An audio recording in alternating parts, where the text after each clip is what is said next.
Bienvenidos a un nuevo episodio del podcast El Cafecito Latinoamericano, tu pausa para un cafecito con las últimas noticias de la región. En los últimos meses, Cuba atraviesa uno de los momentos más críticos de su historia reciente.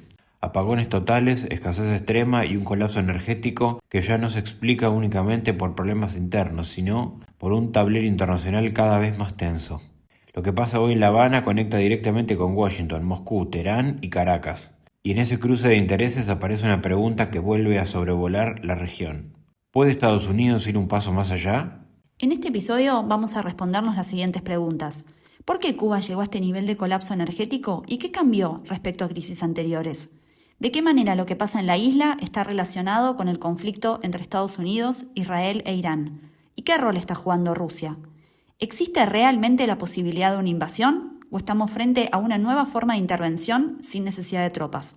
Somos Clary Y Fede. Dos politólogos argentinos interesados y apasionados por la política latinoamericana. Por eso, si te interesa conocer lo que pasa en nuestra región de forma clara y precisa y también mientras ocurren los hechos, te invitamos a suscribirte a nuestro canal del Cafecito Latinoamericano en YouTube. Ahora sí, busca tu cafecito que estamos por comenzar. La política es el arte de lo posible. Instaurar un gobierno de emergencia donde toda Latinoamérica se ve. Honduras lo del golpe de Estado. Pues gracias, pueblo boliviano. No hay plata. Disolver la Asamblea Nacional. Brasil acima de tudo.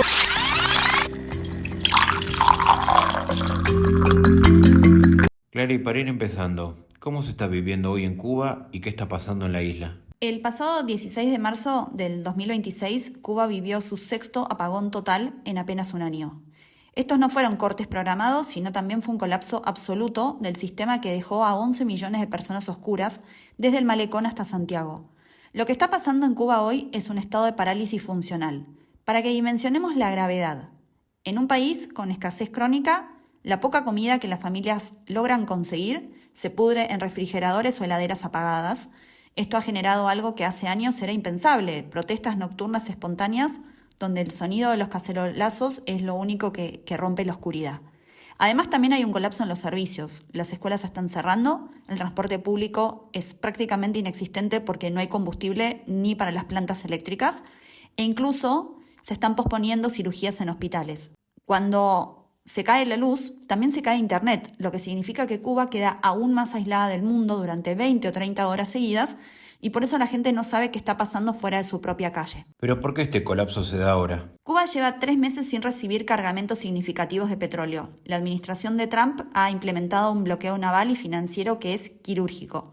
Es más, en este momento, mientras estamos grabando este capítulo, un petrolero ruso, el Anatoly Kolotkin, navega por el Atlántico con 700.000 barriles de crudo. Este es el primer salvavidas, digamos, en meses, pero el Departamento del Tesoro de Estados Unidos acaba de prohibir explícitamente cualquier tipo de transacción con ese barco. La otra pregunta, Fede, que nos tenemos que hacer es ¿por qué el colapso energético de este año es distinto a, por ejemplo, los apagones de los años 90, lo que se llamaba el período especial? Hay una diferencia fundamental que tenemos que entender. En el periodo especial, durante los años 90, tras la caída de la Unión Soviética, Cuba se quedó sola en el mundo, pero sus máquinas todavía funcionaban. Hoy el colapso es físico, o sea, estamos hablando de plantas termoeléctricas que son auténticos zombies industriales, porque tienen 50 años de parches sobre parches con una tecnología obsoleta. Pero lo que realmente cambia el tablero en este 2026 es el factor internacional, esa asfixia digital que antes no existía. Si bien Cuba viene con una situación de bloqueo hace décadas, hoy se le agrega el factor digital o tecnológico.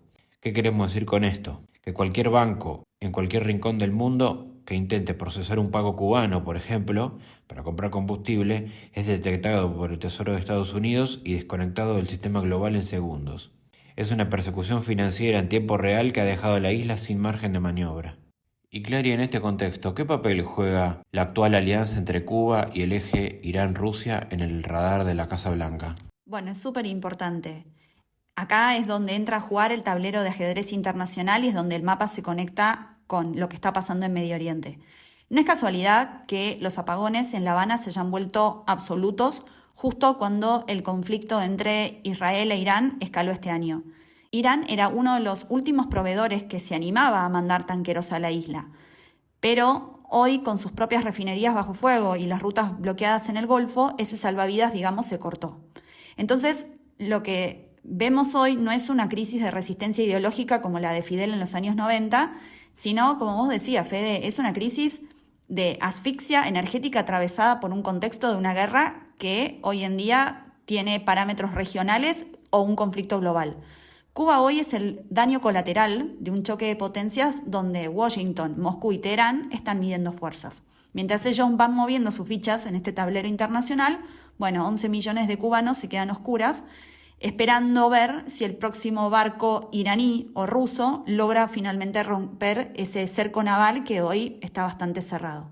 Y este conflicto internacional se suma a lo que pasó en enero con la captura de Maduro, que también afectó a Cuba. Tal cual. Históricamente Venezuela era el pulmón de Cuba porque le mandaba hasta 100.000 barriles de petróleo diarios a cambio de médicos y asesores de inteligencia. Pero en el momento en el que Trump capturó a Maduro el pasado 3 de enero, ese envío de petróleo se terminó. Y la nueva administración venezolana, bajo la tutela de Washington, cortó, obviamente, los envíos de petróleo a Cuba de inmediato. Para que nos demos una idea, Cuba pasó de tener un flujo constante a estar hoy, en marzo del 2026, cumpliendo más de 3 meses sin recibir una sola gota de crudo venezolano. Incluso, además, la captura de Maduro sirvió para que Cuba tuviera que admitir finalmente la presencia de espías cubanos en Venezuela, algo que siempre negaron, cuando el gobierno cubano dijo que con la captura de Maduro habían muerto 32 agentes cubanos. Eso llevó a Trump a declarar a Cuba como una amenaza inusual y extraordinaria. ¿Qué significa esto en la práctica? Que ahora, como decíamos antes, cualquier país que le venda petróleo a la isla, sea México, Rusia, Irán o el que sea, se enfrenta a aranceles masivos y sanciones directas. ¿Y es la invasión una posibilidad real o una estrategia de campaña para movilizar el voto en Florida? Qué buena pregunta. Hoy en día la incertidumbre es total, pero tenemos algunos elementos que nos pueden ayudar a analizarlo mejor. Primero, hay que entender que Trump en los últimos días cambió el discurso, ya no habla solamente de una invasión, ahora usa un término que suena más a una negociación que a una guerra, él habla de friendly takeover o una toma amistosa. ¿Qué significa esto? Básicamente, sentarse con el régimen cubano, un régimen que está hoy de rodillas, sin luz, sin petróleo, como decíamos, y decirles, o se rinden y abren la economía a mis condiciones, o los dejamos apagados para siempre. Esta sería como esta intervención por asfixia que decíamos antes. Pero, además de todo eso, nosotros no podemos ignorar ni la política interna ni el calendario de la política interna norteamericana. Estamos a meses de las elecciones de mitad de término en Estados Unidos y entre muchos objetivos, además de una interna también que tiene, por ejemplo, Marco Rubio para ser presidente dentro de 2 años, pero concretamente en este 2026, entre muchos otros estados, Trump necesita sí o sí asegurar el estado de Florida. Para el votante cubano-estadounidense en Miami, escuchar al presidente decir que va a tener el honor de liberar a Cuba es claramente algo que atrae mucho a los cubanos en Miami o a los cubanos en Florida. Esta obviamente es una retórica perfecta para movilizar bases, pero con un riesgo real. Esta vez, a diferencia de sus mandatos anteriores, Trump ya demostró con la captura de Maduro en enero que está dispuesto a pasar de las palabras a los hechos. Y acá está el vínculo internacional, además, que cierra como este círculo. Trump ha dicho explícitamente que se va a encargar de Cuba después de terminar con Irán. Al conectar a la isla con el conflicto en Medio Oriente, la saca de un casillero como de problema regional y lo mete en un tema de seguridad nacional global. Entonces, para cerrar el capítulo, ¿habrá una invasión? Los generales del Pentágono dicen que hoy, cuando estamos grabando este capítulo, no hay planes de desembarco. Pero también podríamos pensar que la invasión de alguna manera ya empezó de otra manera, o sea, de una forma económica y energética. Como lo estamos viendo con otros conflictos en el mundo en donde está Estados Unidos involucrado, Trump no necesita disparar un solo misil ni hacer una invasión terrestre si logra que, por el contrario, el sistema colapse del todo y el propio gobierno cubano, como ya empezó a pasar en estos últimos días, quiera sentarse a negociar a cambio de terminar con este conflicto.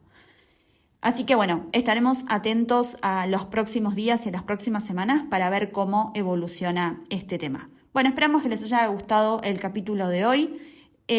Si nos están escuchando en Spotify, les pedimos por favor que nos dejen sus 5 estrellas y que compartan el episodio y nuestro podcast con las personas que les pueda interesar. Recuerden también que nos pueden seguir tanto en Instagram como en TikTok en @elcafecitolatinoamericano. Y en YouTube, si llegaste hasta acá, no te olvides de suscribirte, dar un me gusta, dejar un comentario y hasta la próxima.